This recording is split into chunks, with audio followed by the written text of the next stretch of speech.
Él estaba jugando a pelear con ella y no sabía que eso podía llevarla a la muerte. ¿O se trató de algo más siniestro? Lionel la golpeó durante 5 minutos con sus puños, pisoteándola, pateándola y golpeándola. La única persona que sabía con seguridad era un chico de 12 años. Creo que nunca nadie sabrá lo que en realidad sucedió.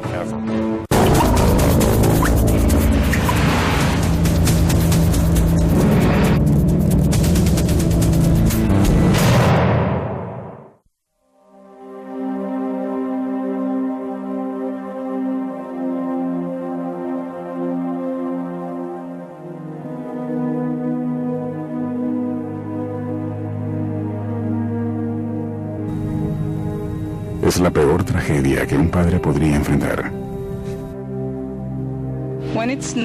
Cuando cae la noche y estoy a punto de ir a dormir, es una suave caricia de mi hija la que quiero sentir.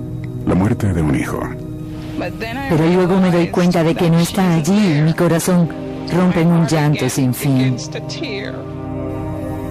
El 2 de agosto de 1999, cerca de Fort Lauderdale, Florida, DeWitt Unick se reunió con sus familiares y amigos para lamentar la muerte de su hija Tiffany, de 6 años de edad. Ese día, DeWitt le dio una acongojada despedida a su única hija. Lloro tan fuerte que me duele la cabeza, preguntándole a Dios por qué tuvo que llevarse a mi hija. Pero hay algo más que aumenta su pena. Tiffany murió a manos de Lionel Tate, su compañero de juegos de 12 años. Al otro lado de la ciudad, Lionel se encontraba bajo custodia de la policía, acusado del asesinato de la niña.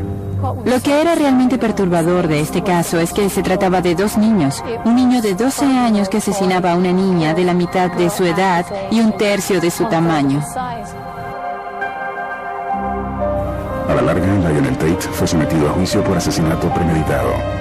El veredicto y la sentencia dejarían preguntas sin contestar. ¿Qué hizo que Lionel asesinara a Tiffany? ¿Y cuál es el castigo apropiado para un niño de 12 años?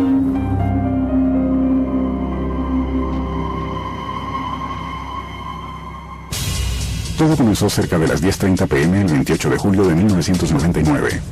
La policía de un suburbio de Fort Lauderdale recibió una llamada desesperada al 911. Es una niña que parece no respirar. Intenté resucitarla. ¿Está respirando o no? No, no lo está. ¿Está a su lado en este momento? Sí, tenía algo de comida y es lo único que le sale de la boca. La llamada la hizo Kathleen Gossett Tate. Había estado viendo a su hijo Lionel, de 12 años, y cuidando a la hija de una amiga, Tiffany Unick, de 6 años. Gossett Tate le dijo al operador que la niña se encontraba tirada en el piso de la sala, que no tenía pulso ni estaba respirando. Está fría. ¿Está fría? ¿Cuándo fue la última vez que la vio despierta? Yo estaba durmiendo, había bajado hacía como 3 horas y estaba viendo televisión con ¿Quiere mi darle hijo. resucitación? Sí. Bien. Mientras los paramédicos se dirigían rápidamente al lugar, Gossett Tate intentó desesperadamente revivir a Tiffany. Bien, 5 compresiones. 1, 2, 3. Bien, dele aire 2 veces. Bien, 5 compresiones. Vamos, Tim. Luego de unos minutos llegó la ambulancia. Los paramédicos le practicaron resucitación a la niña mientras se dirigían al hospital a toda velocidad. Cuando llegaron ya era muy tarde. Alrededor de las 11 p.m., Tiffany Unick fue declarada muerta. Como parte de la rutina en el caso de la muerte de un niño, la jefatura del condado de Broward comenzó a investigar el incidente de inmediato. Esa noche, los oficiales de la jefatura se dirigieron a la casa de Gossett Tate para interrogarla a ella y a su hijo Lionel. Gossett Tate le dijo a la policía que les había preparado la cena a Lionel y a Tiffany cerca de las 7 p.m. y que luego había subido a dormir, mientras los niños jugaban en la sala. Lionel le dijo a la policía que después de la cena, Tiffany se había quejado de dolor de estómago. Lionel comentó que ella había vomitado más tarde y se había acostado. Poco después, dijo Lionel, notó que Tiffany no estaba respirando y subió a decírselo a su madre. Luego, ella llamó al 911. A los investigadores les parecía que Tiffany de algún modo se había asfixiado. Ken Kaminsky fue uno de los inspectores asignados al caso. Creíamos que la niña había fallecido, quizás por causas naturales o por algún tipo de muerte accidental. No había nada en lo absoluto al momento de la muerte de Tiffany que indicara que había muerto por actos criminales. Sin embargo, el 29 de julio, el día después de la muerte, un médico forense realizó la autopsia de Tiffany Unick. Lo que halló dejó boquiabierta a la policía. La estudiante de primer grado, de 21 kilogramos de peso, tenía más de 35 traumatismos, incluyendo hemorragias cerebrales, fractura de cráneo y de costilla, y laceraciones en el hígado. De acuerdo con lo establecido por la forense, los traumatismos eran tan severos que solamente habrían podido ser causados intencionalmente. La muerte de Tiffany fue declarada un homicidio, y el caso pasaría a ser una investigación de asesinato.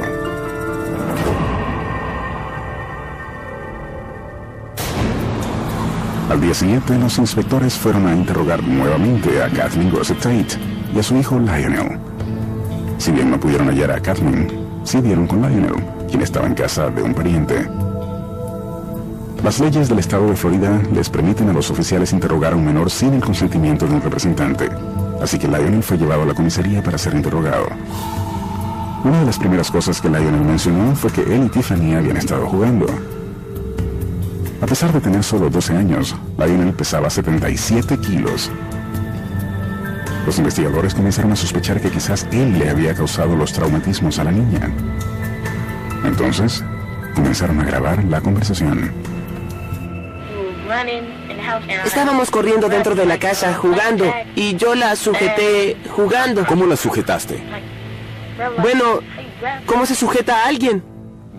Lionel dijo que se le había acercado por detrás y la había apretado muy fuerte.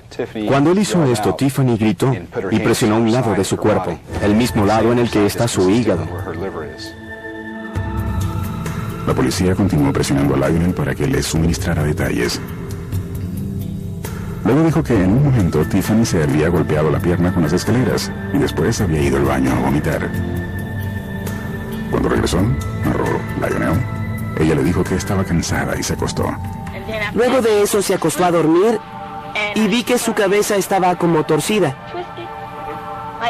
como si su cabeza no estuviera sobre la almohada. Así que la tomé y la puse de vuelta sobre la almohada y cuando estaba quitando mi mano se golpeó la cabeza.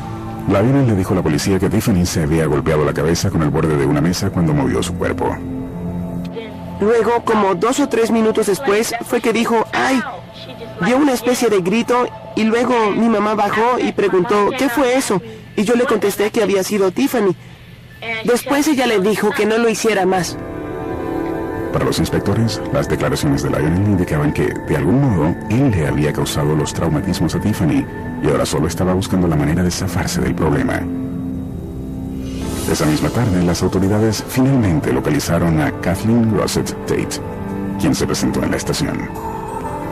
Al interrogarla, Kathleen dijo haber estado durmiendo arriba mientras los niños jugaban abajo. Se despertó cuando escuchó a Tiffany haciendo ruidos. Yo pregunté, Lionel, ¿por qué Tiffany está haciendo esos ruidos? Y él me contestó, está durmiendo y haciendo ruidos como de bebé. Luego yo dije, Tiffany, deja de hacer ese ruido o te daré una nalgada. Y el ruido cesó. Cuando la policía presionó a Lionel sobre por qué no le había dicho a su madre que Tiffany estaba herida, dijo que había tenido miedo. ¿Qué le dijiste a tu mamá? Le conté todo excepto la parte cuando yo la había cargado y la había movido. ¿Le contaste a tu mamá acerca de la herida? No, ¿Le dijiste a tu mamá que su cabeza había golpeado la mesa? no.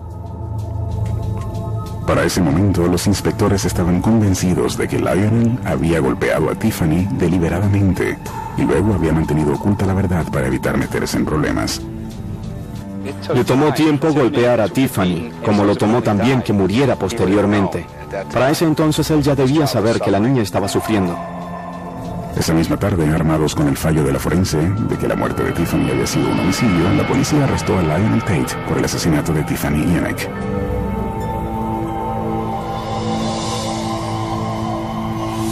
A medida que los medios locales comenzaron a reportar la tragedia, muchos se preguntaban cómo un niño de 12 años, quien nunca antes se había metido en problemas con la ley, hubiese podido cometer un asesinato tan brutal. No era que se tratara de un delincuente juvenil o algo así. No tenía ningún otro cargo policial. La gente hacía un gran esfuerzo por comprender este caso. ¿Qué fue lo que salió mal? ¿Cómo pudo haber sucedido? Ahora los investigadores comenzarían a sondear el pasado de Tate en busca de respuestas. Todos pensamos que tendría algún tipo de dificultad, pero nunca nos imaginamos que se metería en este tipo de problemas.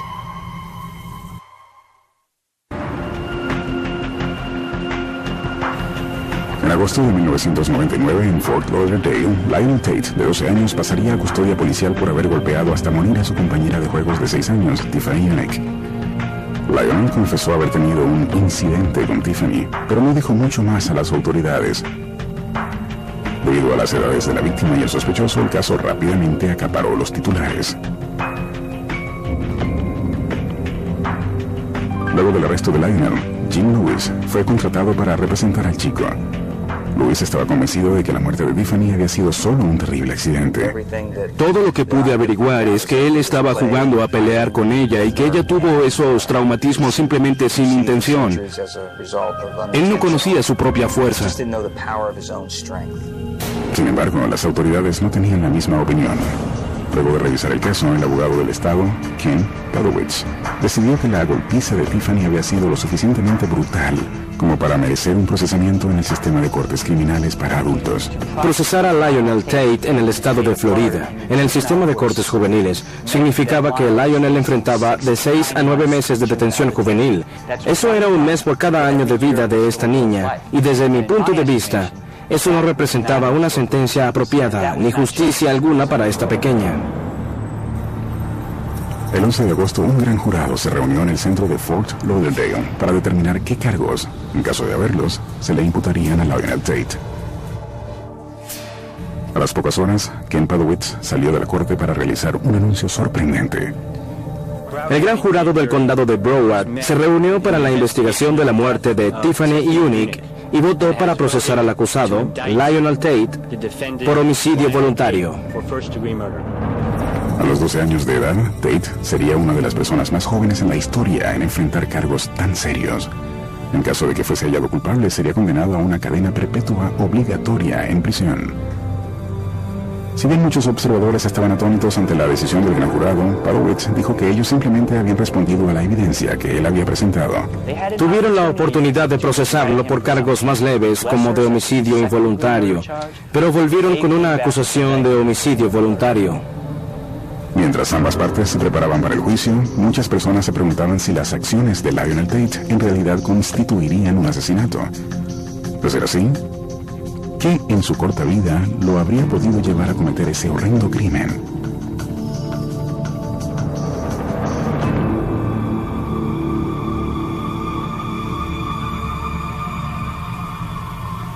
Lionel Tate nació en enero de 1987 en una base naval en Illinois.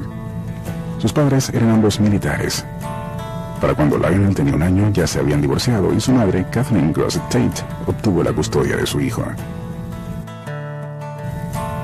Durante gran parte de la vida de Lionel, los cambios en la carrera de su madre la llevaron a dejar a Lionel con parientes, a veces durante largos periodos de tiempo. El impacto de esas separaciones, se ha especulado, dejó profundas cicatrices en la psiquis del niño. Wendy Vázquez fue una de las maestras de Lionel. Un divorcio o una separación son siempre muy duros para los niños, al igual que cuando es uno solo de los padres que trata de que el dinero alcance. El trabajo que ella tenía, que no le permitía dedicarle mucho tiempo a él, contribuyó a todas las frustraciones. Jefferson Foley también tuvo a Lionel como alumno. Él dice que el chico era inteligente y juguetón, pero parecía ansiar mucha atención.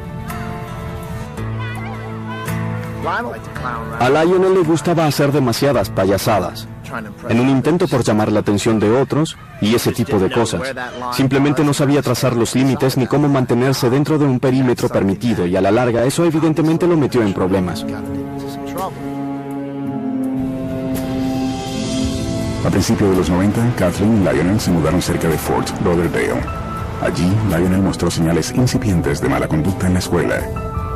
Se burlaba de sus compañeros de clase y les robaba sus juguetes. En 1996, cuando Lionel tenía 9 años, su madre comenzó a estudiar para convertirse en oficial de patrullaje de autopistas de Florida. Para poder tener tiempo para sus entrenamientos, envió a Lionel a vivir con sus parientes en Mississippi. Cuando Lionel regresó luego de un año, su madre trabajaba largos turnos como policía del estado de Florida. Lionel, quien ahora tenía 10 años, también había cambiado. Había subido de peso y era mucho más alto que los otros niños. Según sus maestros, Lionel habría desarrollado además una actitud cruel y en ocasiones se aprovechaba de su tamaño para intimidar a sus compañeros de clase. Iniciaba enfrentamientos con otros alumnos, pero de un modo muy callado, de bajo perfil. Algunos estudiantes no querían sentarse a su lado. Tenían miedo de que él les robara las cosas o de que provocara algún tipo de problema. Los maestros de Lionel dicen que cuando le informaron a su madre acerca de su conducta agresiva, ella se negó a creer que él cometiera faltas. Si se le presentaba algún problema en la clase, se lo atribuía a que otra persona lo había involucrado a él y mamá le creía a Lionel.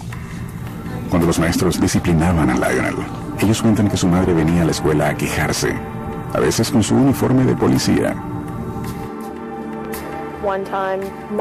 Una vez, su madre subió completamente uniformada con su pistola en la cadera a enfrentarse a la maestra en el pasillo frente a otros niños. Nunca se trató de hablemos de su comportamiento, sino más bien de quién tiene la culpa. No será mi hijo. Recuerdo haberle dicho al director en esa época que si la madre continuaba excusando a su hijo, eso se volvería en su contra. En junio de 1999, Lionel era un solitario de 12 años luchando en la escuela. Para ese entonces, los investigadores se enteraron de que la madre de Lionel había renovado su amistad con una antigua allegada de la familia llamada Louise Unick. Louise también tenía una hija, Tiffany, de 6 años. Unick y Glossop Tate pronto comenzaron a cuidar los hijos de la otra. El 28 de julio de 1999, Kathleen Glossop Tate pasó a buscar a Tiffany para cuidarla durante la noche. Esta sería la última vez que Louise Unick iba a ver a su hija con vida. Alrededor de las 11 de esa noche, Glossop Tate telefoneó a su amiga. Ella me preguntó si Tiffany sufría de asma. Yo le pregunté, ¿por qué me preguntas eso? Y ella dijo que Tiffany no estaba respirando. Solté el teléfono y comencé a gritar. Mi bebé murió.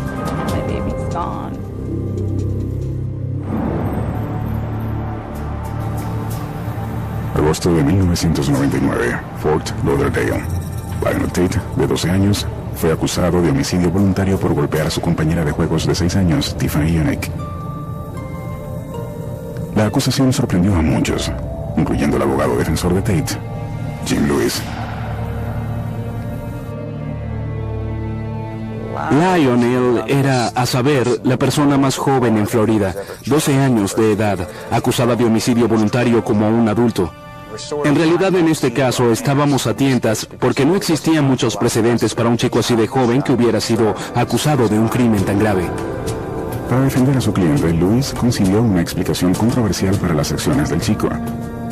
Que Lionel había matado a Tiffany accidentalmente mientras imitaba la violencia que se escenifica en la lucha libre profesional. Cuando las audiencias del antejuicio comenzaron a mediados del 2000, Lewis comenzó a aparecer en televisión para presentar su caso al público.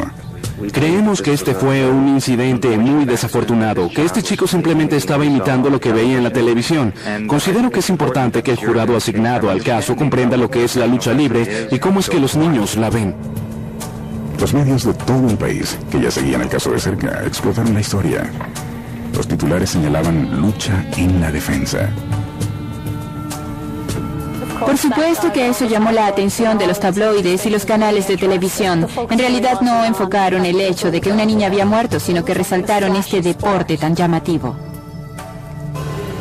Para reforzar su estrategia de defensa basada en la lucha libre, Lewis se apoyó en una entrevista de Lionel grabada en video, conducida por Joel Class, un psiquiatra defensor, unos meses después de la muerte de Tiffany. Vamos a hacer una grabación en la que me cuentes exactamente lo que sucedió. La entrevista se llevó a cabo en la misma sala en la que Tiffany había muerto. En parte de la grabación, Lionel describía cómo él y Tiffany habían fingido estar practicando lucha libre. Muéstrame cuán fuerte. ¿Así? Bien, así.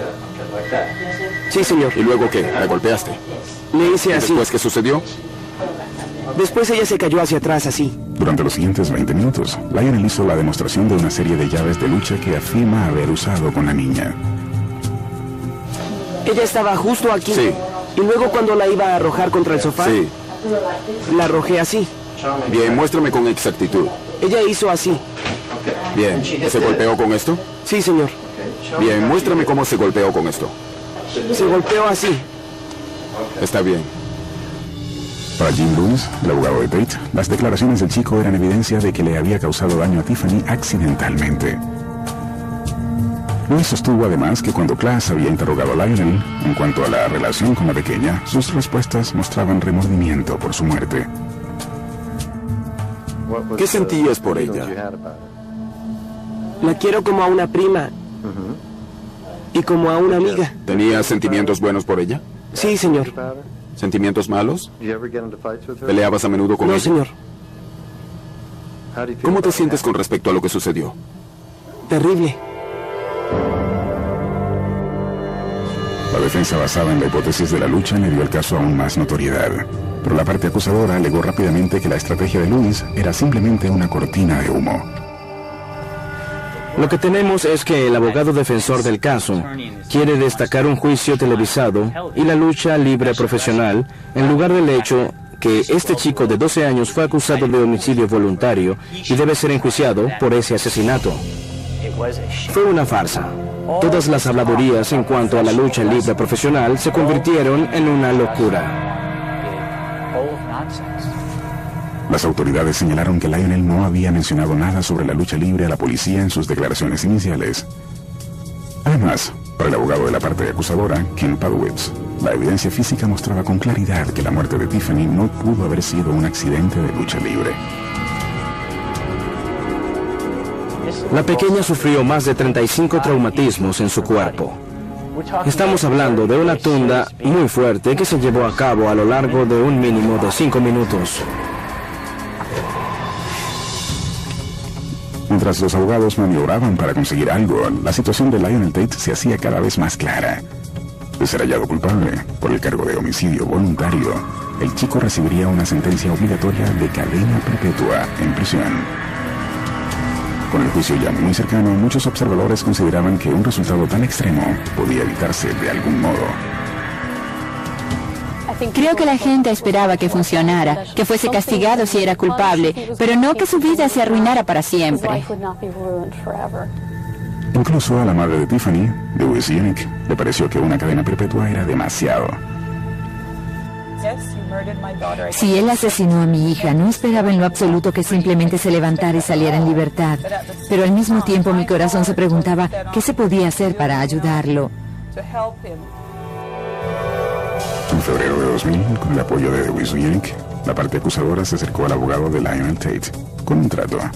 Decidimos ofrecerles un acuerdo de declaración, fallar alguna resolución para la mamá de Tiffany, hacer justicia por la pequeña, pero a la vez tener algún tipo de castigo y esperanza de rehabilitación para Lionel Tate. Los términos del acuerdo requerían que Lionel se declarara culpable al cargo de homicidio involuntario a cambio de una sentencia más ligera que incluía 3 años en una cárcel juvenil. Pero la decisión no era únicamente de Lionel. Evidentemente, cuando se trata de un adulto, está claro que la decisión es de este si desea aceptar el acuerdo o no. Pero Lionel no podía tomar esa decisión él solo. En su lugar, Kathleen Rosette Tate, la madre de Lionel, tomó la decisión por él. En una jugada que sorprendió a muchos, ella rechazó el acuerdo, insistiendo que su hijo era completamente inocente. Mucha gente se enfadó con Kathleen, simplemente no podían comprender con la evidencia de que esto no se trataba de un accidente, cómo podía rechazar esa oferta. Durante los meses siguientes, Ken Padowitz, les hizo el mismo ofrecimiento varias veces, justo hasta antes del juicio. Lionel Tate rechazó este acuerdo de declaración una y otra vez, hasta que fue hora de darle a Lionel Tate lo que quería, lo que tenía derecho de recibir como una persona que era acusada de asesinato en nuestro país. Así que fuimos a juicio. 16 de enero de 2001, en el juzgado del condado de Broward, en Fort Lauderdale, el juicio por asesinato de Lionel Tate, de 13 años, había comenzado. Tate estaba acusado de matar a golpes a Tiffany Unick, de 6 años de edad, mientras jugaban. En caso de ser declarado culpable, enfrentaría una vida en prisión. Los medios de todo el mundo estaban pendientes de ver los acontecimientos. La gente simplemente no quería creer que un chico de 12 años hubiera asesinado a la pequeña. Había rabia de que la niña estuviera muerta y había conmoción porque era un joven el responsable. El abogado acusador, Kim Padowitz, habló por parte del Estado. Comenzó describiéndole al jurado como Lionel Tate, quien pesaba 77 kilogramos, había agredido salvajemente a Tiffany Unick, de solo 21 kilogramos. Lionel Tate la golpeó durante 5 minutos con sus puños, pisoteándola, pateándola y golpeándola. Admitió haber dado entre 35 y 40 puñetazos, mientras Kathleen Grosset Tate estaba presuntamente arriba durmiendo con la puerta cerrada. Esa misma tarde, la defensa realizó su declaración de apertura. El abogado Jim Lewis presentó el mismo argumento que le había dado a la prensa. La muerte de Tiffany había sido el resultado no deliberado de la imitación de llaves de lucha libre que Lionel habría visto en la televisión. Estaba jugando a pelear con ella y realmente no entendía que le podría estar causando la muerte o traumatismos que le pudieran llevar a ella. Lo que fuera la nota que marcaría el tono sentimental del juicio. El abogado acusador llamó a Louise Unick, madre de Tiffany, como primera testigo. Unick comenzó a hablar acerca de la feliz vida que compartió con Tiffany hasta el momento de su muerte. Siempre eran DeWeese y su hija contra el mundo. Ella era una madre soltera que estaba criando sola a su hija y tenía un vínculo muy cercano con Tiffany. Unick pasó luego a describir cómo Tiffany disfrutaba a menudo jugar con su nuevo amigo, Lionel. Sin embargo, DeWeese no le contó al jurado acerca de una conversación que había tenido con Lionel después de la muerte de Tiffany. El día después del asesinato de Tiffany, Lionel le dijo a DeWeese que él quería tener los juguetes de Tiffany y que también quería irse a vivir con ella, ya que Tiffany no regresaría más a casa. Padowitz pensaba que quizás esta era una de las razones por la cual Lionel asesinó a la niña. Sin embargo, durante el interrogatorio, Unick admitió que Tiffany y Lionel eran amigos. Él le tenía mucho aprecio a la pequeña. No se conocían desde hacía mucho tiempo, pero habían jugado juntos muchas veces. Él sentía que ella era como una hermana menor y creo que ella lo consideraba un hermano mayor. Al día siguiente, el Estado presentó una de sus evidencias más esperadas, la cinta de video en la que Lionel reconstruía los hechos que rodeaban la muerte de Tiffany.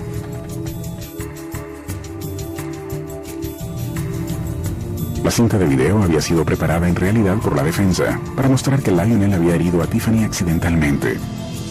Pero la parte acusadora ahora lo utilizaría para reafirmar su propio caso y para apoderarse de la llamada defensa de lucha libre. El jurado observó mientras Lionel describía en la cinta cómo había jugado a pelear con Tiffany, de un modo que él describió como juego de manos. ¿Dónde estaba Tiffany y dónde estabas tú? Ella estaba justo aquí. Bien, ¿ella era menos alta? Sí, señor. Ella era menos alta. ¿Y luego qué? Comenzamos a darnos puñetazos. ¿Ella era como así de alta? Sí, señor. Según la parte acusadora, las acciones que Lionel demostró en la cinta de video de ningún modo explicaban los severos traumatismos que la niña había sufrido. Para demostrarle este punto al jurado, el Estado mostró una presentación de gráficos computarizados que daba detalle de los traumatismos de Tiffany. La fuerza que debió ser utilizada para causar estos traumatismos fue similar a la de caerse del segundo o tercer piso de un edificio. Estamos hablando de traumatismos terribles. Esto no fue un accidente, fue un homicidio. La parte acusadora procedió a alegar que en sus declaraciones iniciales a las autoridades, Lionel ni siquiera había mencionado muchos de los detalles que describía en la cinta de video, incluyendo el tema de la lucha libre. Como prueba, el Estado llamó a declarar a Michael Brannan, un psicólogo asignado por la corte y coincidencialmente ex practicante de lucha libre profesional. Él entrevistó a Lionel 3 veces luego de su detención. No se trató de que la arrojara contra un poste, ni tampoco que la pisoteara accidentalmente. Es una historia muy simple en la que 2 niños jugaban. Una se cayó y el otro se tropezó con ella. Brannan atestiguó además que en una sesión posterior, luego de que la defensa basada en la lucha libre se hiciera pública, el chico parecía estar consciente de que la lucha que él presuntamente había intentado imitar sí era capaz de causar daños. Él sabía que se trataba de un espectáculo. Sabía que si se arrojaba a alguien de verdad sobre un piso de concreto, le causaría mucho daño. El jueves 18 de enero, luego de 3 días de testimonios, la parte acusadora se tomó un descanso. El lunes siguiente, el abogado defensor Jim Lewis comenzó a presentar su versión de los hechos. La estrategia de Lewis era describir a Lionel como un ávido fanático de la lucha libre profesional. Lewis declaró que mientras imitaba la falsa violencia de la televisión, involuntariamente el chico había causado los traumatismos que llevaron a Tiffany a la muerte. Sin embargo, durante las audiencias del antejuicio, el juez había rechazado la mayoría de las mociones de Lewis que apoyaban este argumento. El juez en realidad intentó limitar el uso de la defensa basada en la lucha libre para que el juicio no se convirtiera en un circo y para que la lucha libre profesional no fuera puesta a prueba. Pero el juez sí permitió que Lewis utilizara 2 breves muestras de luchadores profesionales en acción. Estas luchas preparadas mostraban a un luchador que era arrojado contra una puerta de hierro y otro que era lanzado con fuerza al piso del cuadrilátero. La defensa alegó que estos movimientos coincidían con lo que Lionel había admitido haberle hecho a Tiffany en la sala de su casa. Para demostrarlo, Lewis llamó a declarar al patólogo forense Dr. John Marashini. Marashini atestiguó que los movimientos de la lucha libre que Tate había dicho estar imitando pudieron haber causado los traumatismos descritos en la autopsia de Tiffany. Sin embargo, durante el interrogatorio, Marashini admitió que los traumatismos eran demasiado severos como para poder haberlos causado accidentalmente. Eso fue muy poco favorecedor porque se trataba de que ahí estaba un experto de la defensa diciendo no fue un accidente, no pudo haberlo sido. Creo que eso verdaderamente fue negativo para la defensa. El 23 de enero, la defensa llamó a su testigo final, Kathleen Grosset Tate, la madre de Lionel Tate. La muy concurrida sala escuchó mientras Grosset Tate le contaba al jurado cómo ella había descubierto el cuerpo casi sin vida de Tiffany. Le revisó el pulso y tenía un... Sí, y no. Así que tomé el teléfono, llamé al 911 y comencé a darle resucitación. ¿Cómo se sintió emocionalmente en ese momento?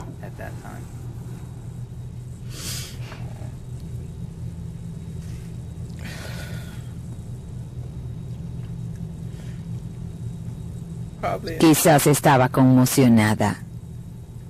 ¿Sabía lo que había causado que Tiffany no respirara y que no tuviera pulso? No. Yo verifiqué el pulso y no lo hallé. Grosset Tate dijo que después trató de revivir a la pequeña mientras esperaba a la ambulancia. Grosset Tate continuó narrando que ella no tenía ni idea de que Lionel había tenido que ver con la muerte de Tiffany. Ella testificó que cuando le informó a su hijo que la pequeña había muerto, él la miró como si hubiese estado conmocionado. Sin embargo, durante el interrogatorio, la parte acusadora cuestionó la historia de Grosset Tate, alegando que ella estaba completamente consciente de que su hijo había hecho algo inapropiado. Padowitz señaló que los paramédicos habían visto a Grosset Tate voltear un cojín manchado de sangre en lo que el Estado consideró que era un intento por limpiar la escena del crimen. Padowitz también interrogó a Grosset Tate en cuanto a los sonidos que Tiffany había hecho esa tarde. El Estado señaló que en realidad se habría tratado de los gritos de ayuda de la pequeña y que Grosset Tate los había ignorado. Kathleen salió luego de su habitación y gritó por las escaleras que hicieran silencio. Si no lo hacen, bajaré y les daré unas nalgadas. La defensa tenía la esperanza de que su testimonio se ganara la simpatía del jurado. Sin embargo, la declaración de Gossett Tate hizo que algunos observadores pensaran que ella misma era al menos parcialmente responsable de la muerte de Tiffany. Creo que la gente hallaba muy difícil comprender cómo cualquier padre podía dejar a unos niños sin supervisión y cómo un niño podía terminar muerto abajo en nuestro propio hogar sin que nos diéramos cuenta. El 25 de enero de 2001 en Fort Lauderdale, un jurado sopesa la evidencia en el juicio por asesinato de Lionel Tate, de 13 años. Tate había sido acusado de matar a golpes a Tiffany Eunick, de 6 años de edad, mientras jugaban. Después de 3 horas de deliberación, el jurado regresaba con su veredicto. Nosotros, el jurado, declaramos al acusado culpable de homicidio voluntario. La familia y los amigos trataban de consolar a una afligida Kathleen Gossett Tate al reaccionar ante el veredicto de su hijo. Jim Lewis, el abogado de Tate, estaba igual de devastado con la decisión. Lewis trató de controlar las lágrimas mientras declaraba a los reporteros en la corte. Habíamos conversado acerca de quizá ir de pesca este fin de semana. Y ahora no puedo cumplirle esa promesa. Le dije que haría lo que pudiera para cumplir eso algún día. A Jim realmente le afectó mucho lo que sucedió y creo que se culpaba a sí mismo. 7 semanas más tarde, el 9 de marzo, Lionel Tate regresaba a la corte para recibir su sentencia. En Florida, una condena de homicidio voluntario implicaba cadena perpetua obligatoria. Pero muchos observadores tenían la esperanza de que el juez, Joe Lazarus, quizás hallara una escapatoria legal y pudiera declarar una sentencia menos severa. Pero ese no fue el caso. Cadena perpetua. Lionel Tate, ya de 14 años, fue sentenciado a cadena perpetua, sin posibilidad de libertad condicional. La decisión del juez dejó atónitos a los presentes en la sala. Lionel Tate sería uno de los estadounidenses más jóvenes en recibir una sentencia tan severa. Ahora, incluso algunos miembros del jurado comenzaban a cuestionar el resultado del juicio. Ponerlo en prisión el resto de su vida no lo ayudará. No ayuda a la sociedad y sobre todo no ayuda a Tiffany Eunick. El abogado acusador, Ken Padowitz, también consideró que la sentencia era demasiado severa. Me di cuenta de que Tiffany Eunick había recibido justicia. Pero no oculté el hecho de que una cadena perpetua, sin libertad condicional, me parecía una sentencia inapropiada. Sin embargo, el juez Lazarus señaló que la decisión no había sido suya. La ley establece que la condena para un homicidio voluntario es una cadena perpetua obligatoria. No tenía otra opción más que acogerme a la ley y sentenciar a Lionel Tate a lo que dictaba la ley. Luego de recibir su sentencia, Tate fue enviado a una prisión de adultos en Miami. 3 días después, debido a la corta edad del chico, el gobernador de Florida, Jeb Bush, transfirió a Tate a un centro juvenil en Okeechobee. Pero para muchos esto no era suficiente. En todo el país, la conmoción inicial por la sentencia se convirtió rápidamente en enojo. Durante las próximas semanas, cartas de estadounidenses preocupados comenzaron a inundar la oficina del gobernador, pidiéndole clemencia para Lionel Tate. Pero el 6 de junio de 2001, el gobernador Bush declinó esas peticiones, alegando que Tate tendría que cumplir al menos 2 años antes de poder reconsiderar el caso. Eso fue un duro golpe para el creciente círculo de simpatizantes de Tate, el cual incluía, para ese entonces, figuras de tan alta factura como el reverendo Al Sharpton. Vinimos a hacer lo que sea necesario para clamar justicia para Lionel Tate y para el sistema de justicia juvenil. Mientras el clamor popular continuaba, el proceso de apelación de Tate avanzaba poco a poco. Se contrató a Richard Rosenbaum como abogado para la apelación, luego de la condena. Para él, las perspectivas para su cliente eran poco alentadoras. Recibir una cadena perpetua en Florida significa quedarse en prisión hasta morir. Te sacan en un ataúd. Durante los 2 años siguientes, Rosenbaum siguió adelante con su apelación. Las bases, que a los 13 años de edad, Lionel no calificaba para ser sometido a juicio dentro del sistema de cortes criminales para adultos. En septiembre de 2003, el caso llegó hasta la Corte de Apelaciones Federales en West Palm Beach. 3 meses más tarde, la Corte emitió su fallo. La posibilidad de que Lionel Tate calificara o no había sido evaluada antes de su juicio. Por lo tanto, debía tener derecho a uno nuevo. Para evitar otro juicio sentimental más, el abogado acusador Ken Padowitz le ofreció de nuevo un acuerdo de declaración a Lionel Tate. El acuerdo contemplaba que Tate se declarara culpable al cargo de homicidio voluntario a cambio de los 3 años en prisión que ya había servido, 1 año de arresto domiciliario y 10 años de libertad condicional. Era exactamente el mismo acuerdo que había concebido 3 años antes.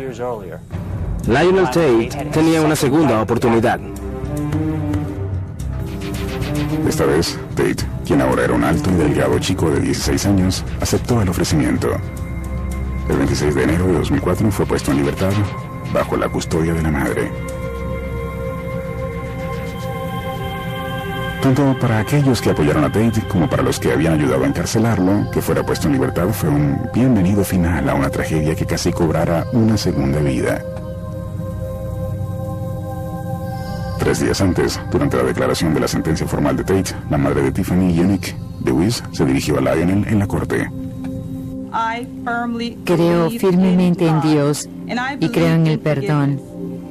Creo tanto en Dios y en el perdón que te he perdonado, Lionel, por haber asesinado brutalmente a mi hija. En cuanto a Lionel Tate, si bien está fuera de prisión, sus allegados afirman que llevará por siempre la pesada carga de saber que fue responsable de la muerte de Tiffany. Él piensa en Tiffany todos los días, pensó en ella cada día mientras estuvo encerrado en su celda y pensará en ella por el resto de su vida. Muchos de nosotros tenemos preguntas. ¿Cómo logra hacer las cosas normales que hacen los adolescentes? Desafortunadamente, por el manejo que tuvo el caso, el nombre de Lionel Tate será siempre recordado y se encuentra bajo mucha presión. Es una carga muy pesada para un chico tan joven.